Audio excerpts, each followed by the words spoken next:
Hi, my name's Catherine Porter and I'm an independent energy consultant.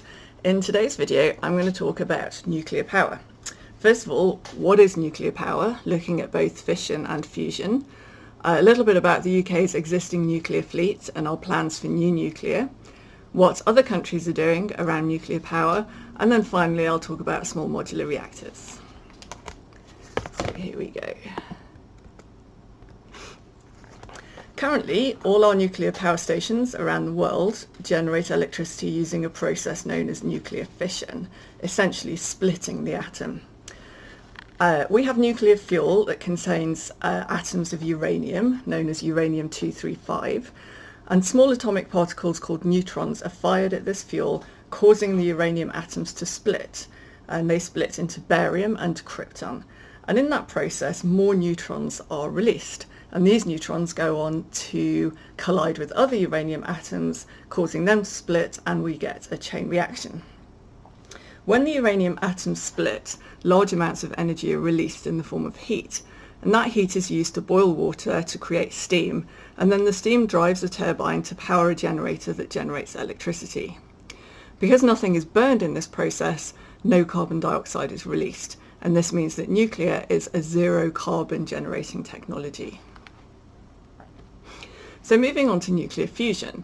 Fusion is essentially the process that powers stars like our sun. In a fusion reaction, atoms are fused together rather than split apart. The fuel is usually one of two types of hydrogen, either deuterium or tritium, in a plasma form. And these hydrogen, deuterium and tritium atoms are forced together at very high temperatures to form helium. Again, a lot of energy is released in the fusion of these atoms, and that energy is also in the form of heat, and that heat is then used to make steam and power a turbine in the same way that we had with our fusion reactors. Now, unfortunately, there are two big challenges with fusion at the moment. We have created some fusion reactors, and they have managed to actually produce energy through fusion. Unfortunately, this has been very short-lived. These reactions have only lasted a very, very short periods of time. So the first challenge is to maintain the reaction in an ongoing way. And the second challenge is actually getting more energy out than is put in. At the moment, you can see from the slide here, the fuels are contained in this plasma form. The plasma is extremely hot. You can't really put it into a container in a normal way, so magnetic fields are used to contain the plasma. Those magnetic fields are created with electromagnets, so electricity is needed, and the amount of electricity currently needed for plasma containment is very much greater than the amount of energy that's being extracted from the fusion reactions. So at the moment, we'd need another 10 times more heat energy from the fusion reaction just to offset the energy needed for plasma containment. Probably you'd need about 100 times more before you could get to something that was commercially viable. So I think we can see from this that although there is some progress being made, it's still many years away from being a commercially viable electricity generating technology. So some of the concerns that people have around nuclear are safety, cost and waste. Now, in fact, nuclear safety is extremely high. This chart here shows deaths per unit of electricity generation each year, taking account of the entire fuel cycle. And we can see that extraction-based industries, coal, oil and gas, have the highest number of deaths per year associated with them, and that's because mining and energy extraction is fundamentally a dangerous activity. Then you have some amounts of fatalities associated with wind, primarily people falling from height. And then at the bottom you've got solar and nuclear, and these levels are so low as to really be within the statistical error of the analysis. And that is really because there have been very, very few fatal nuclear incidents. Really the only one was Chernobyl, and there we had about 30 people died. Nobody died at 3 Mile Island when the reactor there melted down, and nobody died at Fukushima, at least not from radiation. A couple of people at the plant died because debris fell on them during the earthquake and the tsunami, but that was obviously not to do with radiation. That was happening, unfortunately, across Japan at the time. So nuclear is actually far safer than people think. Now then when we look at the question of cost, well, actually nuclear is also far cheaper than people think.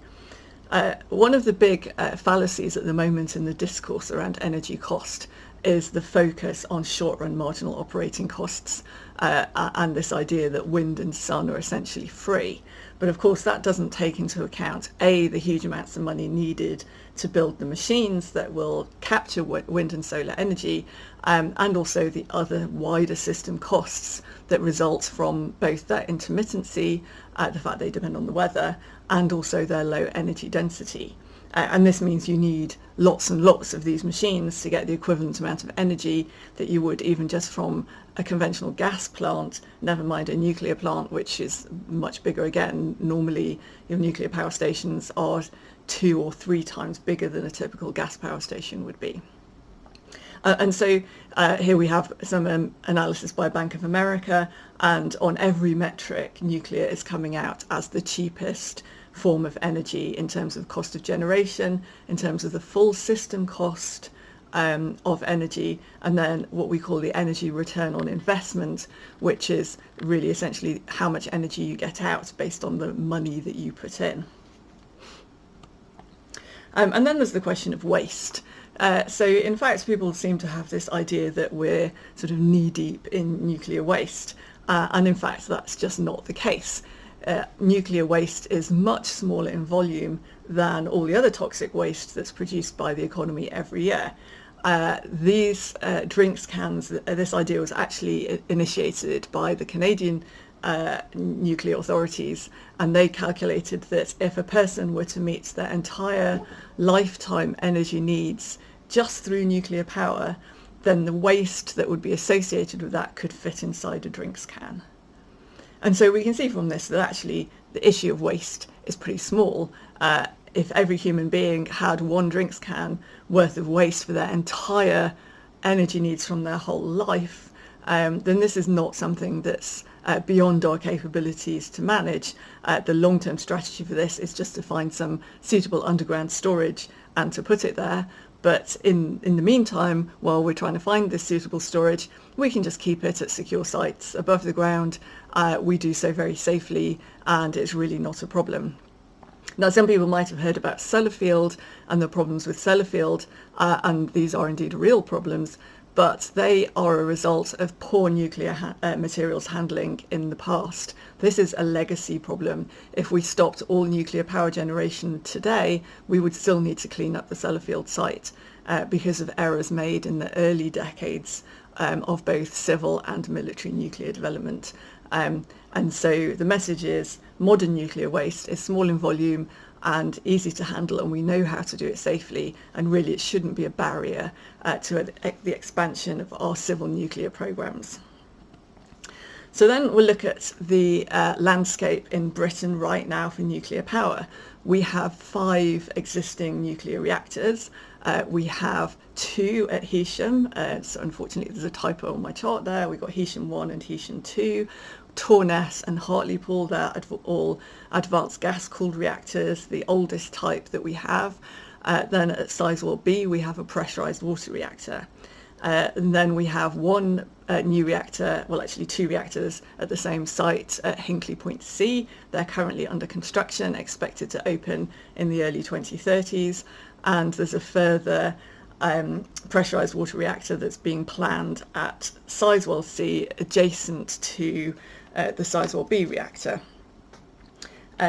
We do not expect our advanced gas-cooled reactors to really run beyond 2032. I think that would be the limit. Currently their closure dates are earlier than that. I think there's a good chance they will be extended, but I think it's very unlikely that they'd be extended past 2032.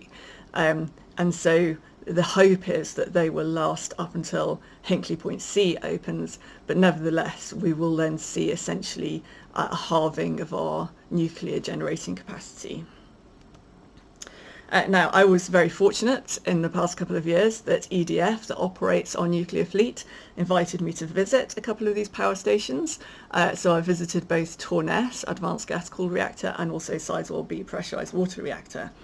And the cool thing about the advanced gas-cooled reactors is that you can get really close to the action. Obviously, there's lots of containment, is extremely safe, but you can go inside the reactor building, which you can't do in a pressurized water reactor. So this is a model of Torness Nuclear Power Station that they have in the visitor centre.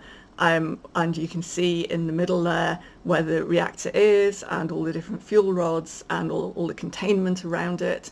The big green machine at the top is the machine that puts the fuel in and out of the reactor.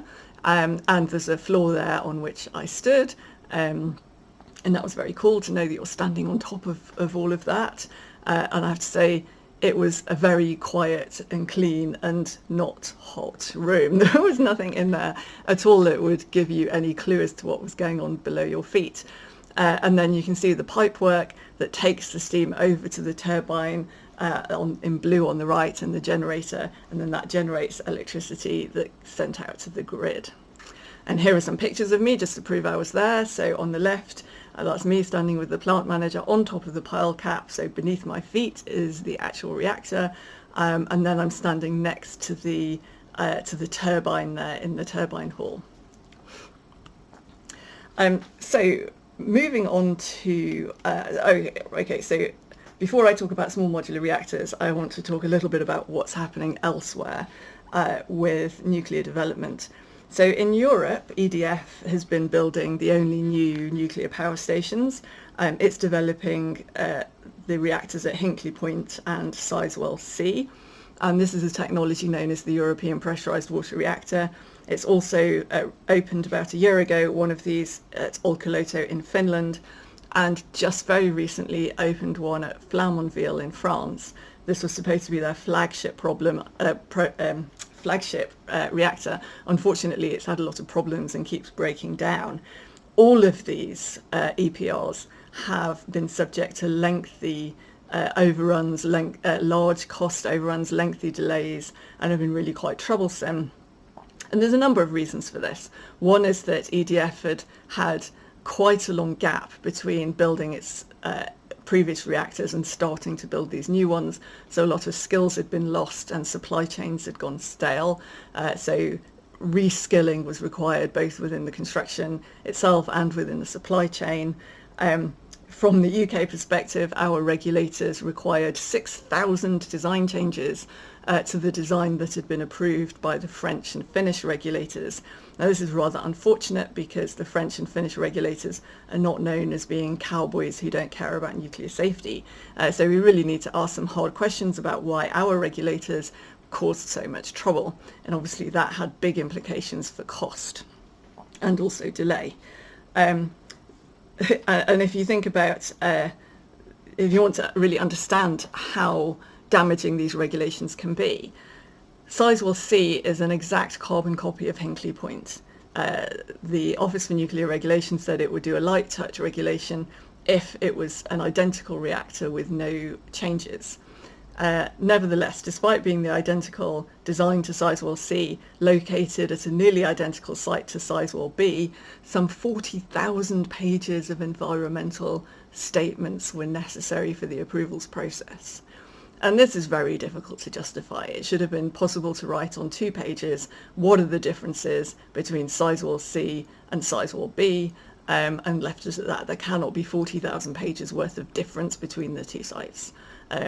And so this really illustrates the extent to which our regulators are completely out of control. And that's not just in Britain, that's true across the West, where nuclear has been a low priority in recent years.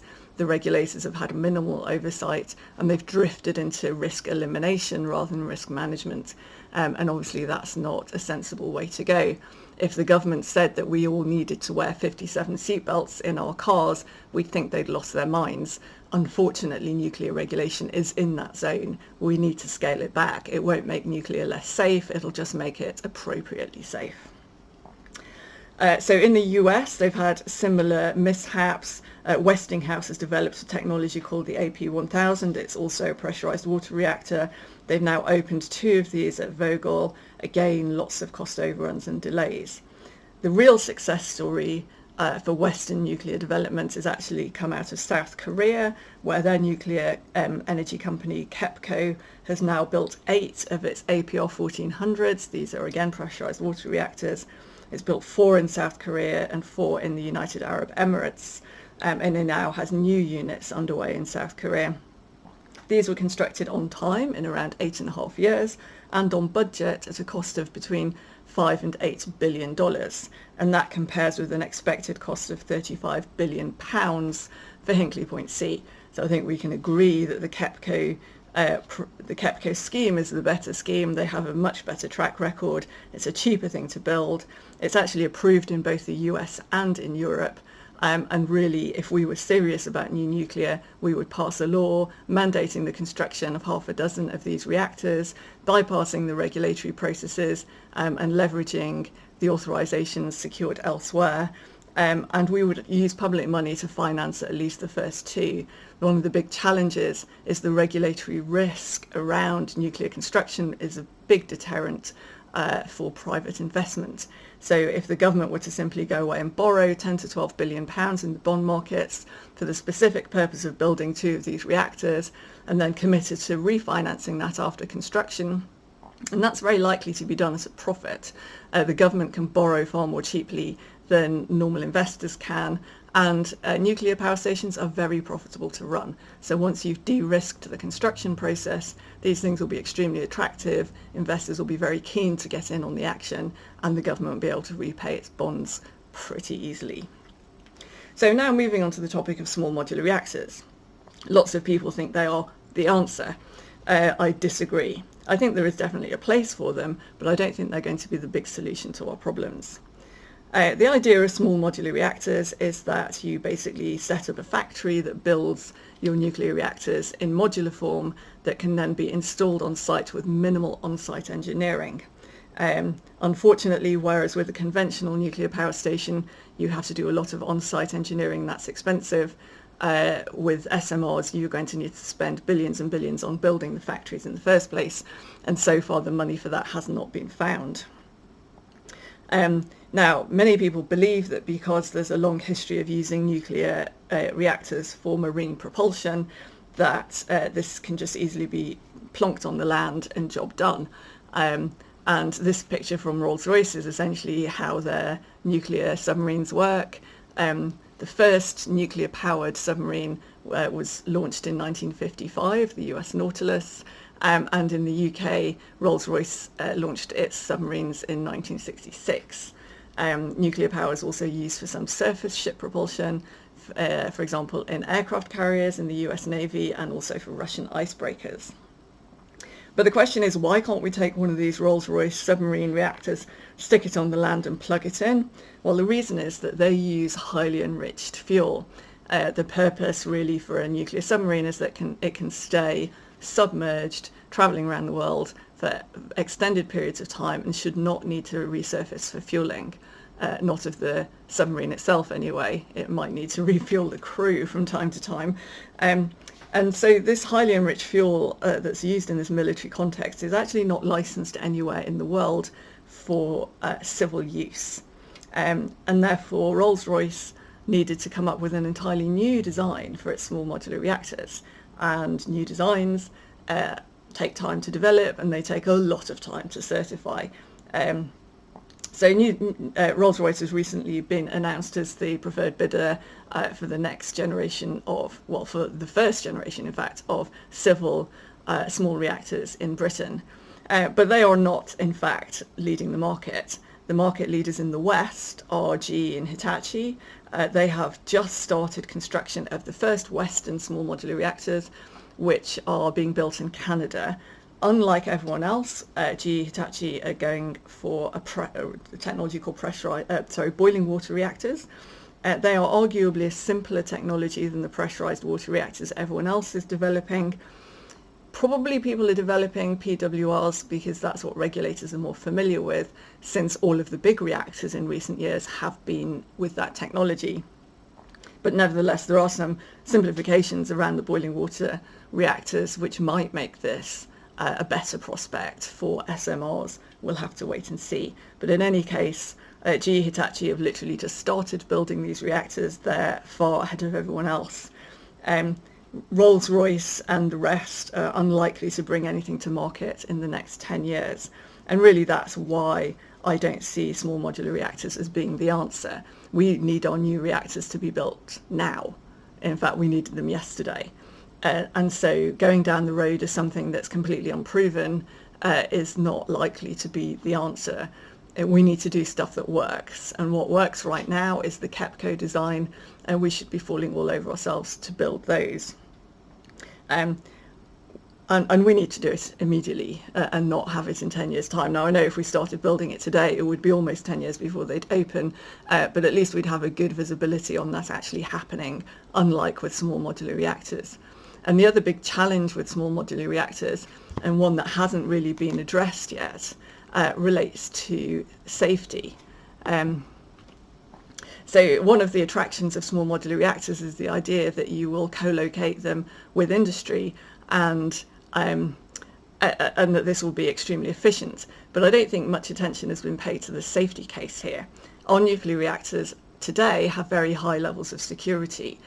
They are behind highly secured perimeters, guarded with an armed constabulary. And they can do this because there's not many of these sites. They produce a lot of electricity for each site, and so there's a certain economy of scale.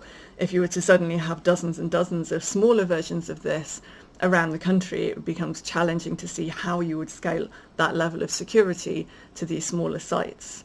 The other challenge is, were I to drive or attempt to drive a tanker of explosive chemicals to one of our nuclear sites today, I'd be stopped pretty quickly.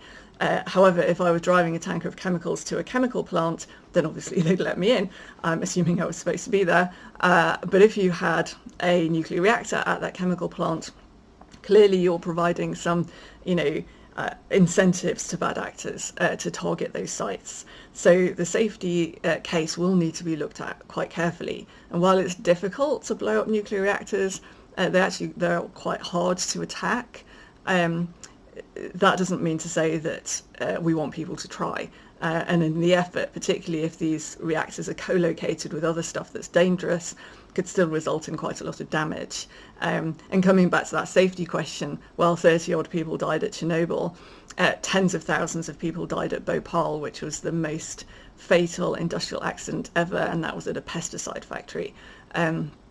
So clearly co-locating nuclear and chemicals will be challenging, and there are some big questions around safety that have yet to be addressed.